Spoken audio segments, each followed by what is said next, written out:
What's up guys? Today's video I'm going to show you how you can add highlights to your Instagram without posting to your story.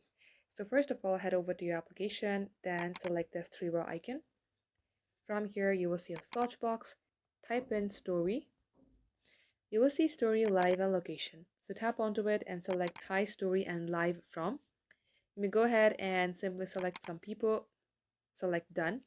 These will be the people from whom you would like to hide your story. Let's go ahead now add something to our story. Now I'm going to take a blank picture, then select your story.